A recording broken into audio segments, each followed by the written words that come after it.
understand?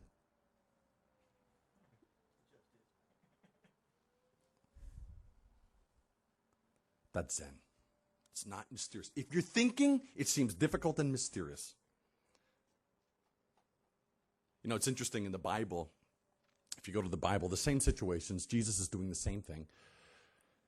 He's giving these stories and dialogues to his students that they don't get. And at the end of one parable that he gives, you know, the kingdom of heaven is like a mustard seed, that kind of talk. After one of those situations, one of his students says, Rabbi, why do you say these stories to us that seem so confusing? He says, you have eyes, but you don't see. You have ears, but you don't hear. Those who have eyes can see. Those who have ears can hear and understand. So Zen is really simple. When you're attached to your thinking, you don't understand this world. You either have American thinking, or Jewish thinking, or French thinking, or Korean thinking, or Christian thinking, or conservative thinking, or progressive thinking, or female thinking, or male thinking, happy thinking, sad thinking, angry thinking. But it's just thinking. So look at this world. But if you're not attached to your thinking, then is only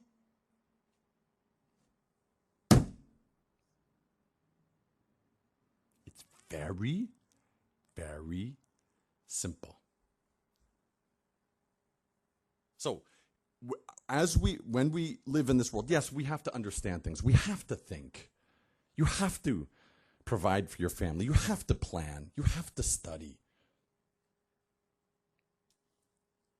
You have to work as a human being. But if you're attached to that thinking, you can't see this world as it really is. It's just your idea of the world, your thinking idea of the world. Plato called that the cave of illusion. Good illusion, but an illusion nevertheless, yeah? So I'll ask you another question to test you. What is that? Good. One Zen student appears. Very clear. Is only very simple.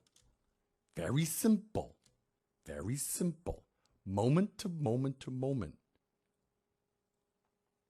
Just like this is the truth. So does anyone have any questions?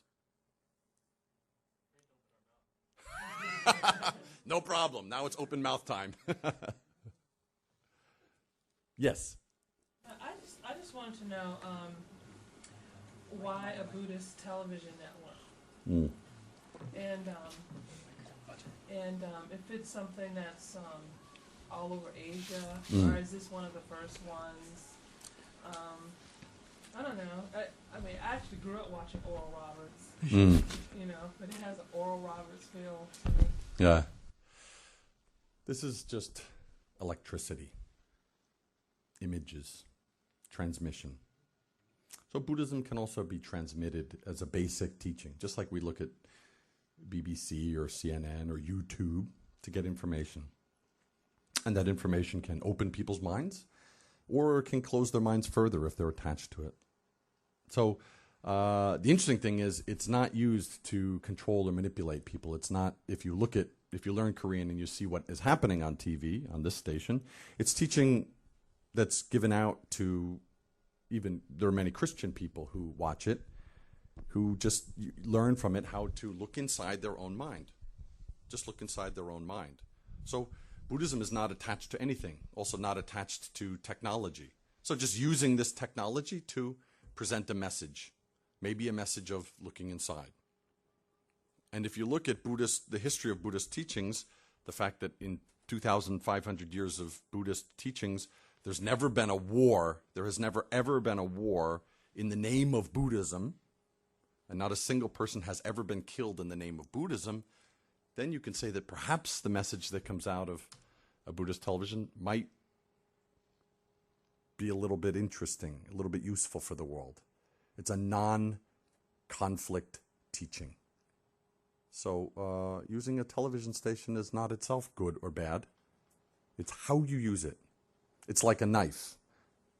The knife itself never kills people. It's how you use it that either kills or gives life. Okay? Is this the first one? First what? Network like this. I mean, is it patterned after maybe one in... Oh, there's Buddhist networks in Taiwan are huge. In China, in Hong Kong actually, in Japan, in Thailand. There's many, many Buddhist networks, even in America. Yeah. A small station in New York City on one of the cable stations several times a week. So it's funny, it's interesting. Buddhism has this very interesting, enlightening message, but people feel that are surprised when Buddhism uses modern technologies to get that across. Like we should be, I don't mean that you mean this, but that we should just be sitting in a cave somewhere and not engaged with the same things that people use in the world. But Buddhism is also engaged with those things. So there's Buddhist radio stations, but they always transmit this message of looking inside, finding the truth yourself. Okay? Any other questions? Yes. I have a few questions about the 100-day solo meditation retreats that you've done. Okay. I'd be interested to know what is kind of the day-to-day of doing that, what it involves, and sort of what the logistics are. What you sleep in. Did you set a tent, or was there a place where you could go to do that? Mm-hmm. And I'm also interested in knowing what the sort of psychological progression is, when you hit day 10, day 30, what are sort of the things that you're going through as time goes on?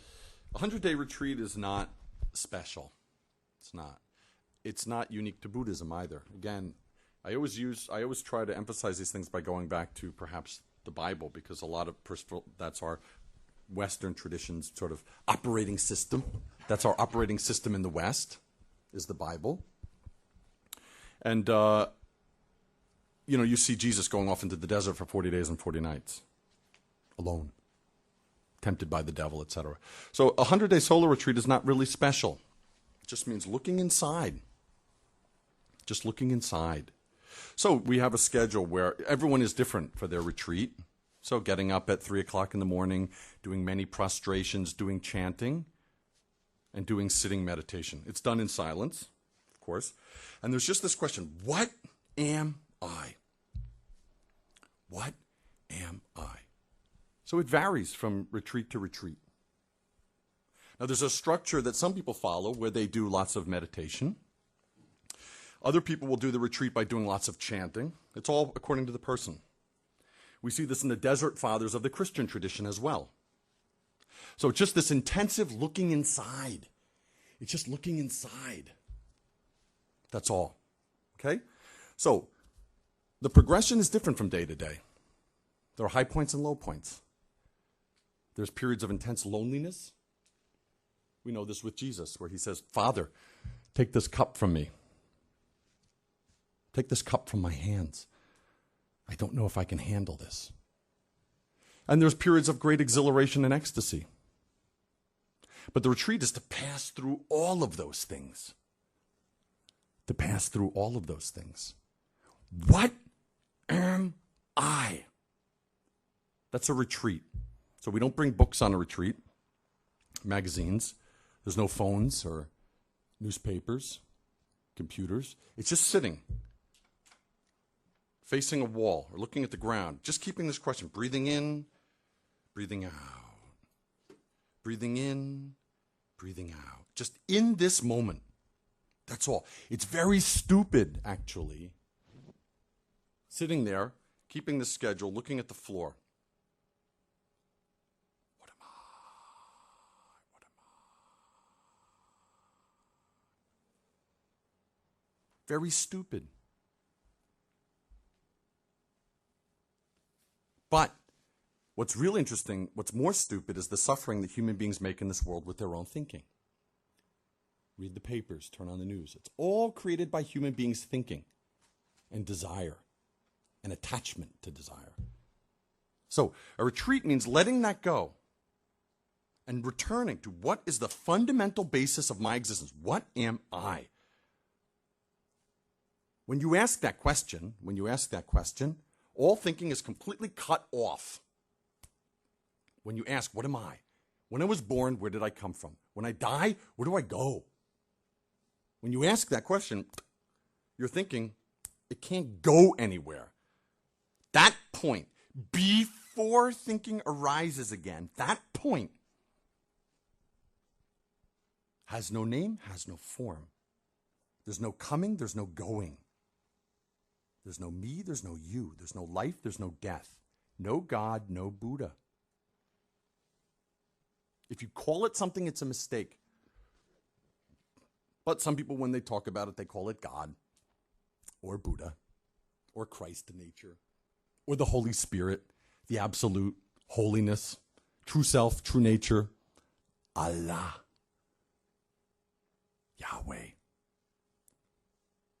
enlightenment.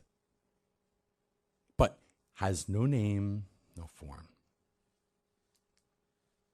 So experiencing that, really experiencing that,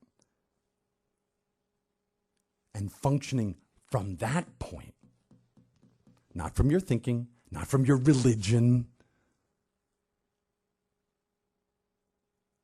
from your fundamental nature, operating from that, you help this world.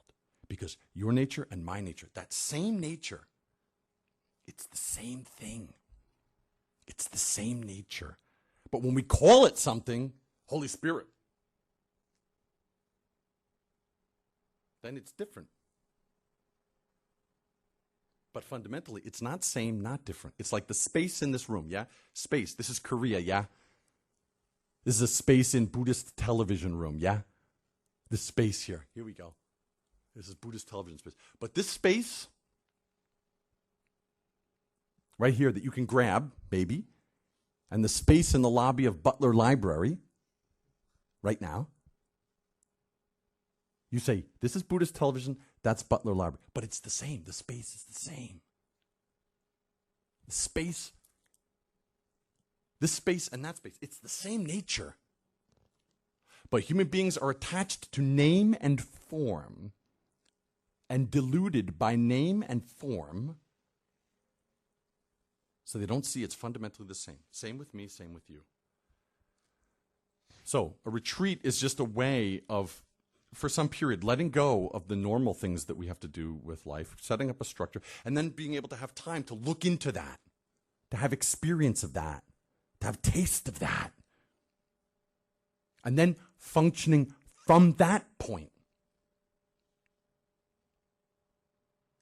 So, how can I prove that your space and my space, that your nature and my nature, and his nature and his nature, and her nature and her nature, how do I prove that's the same? How do we prove it's the same? Buddhism is very scientific.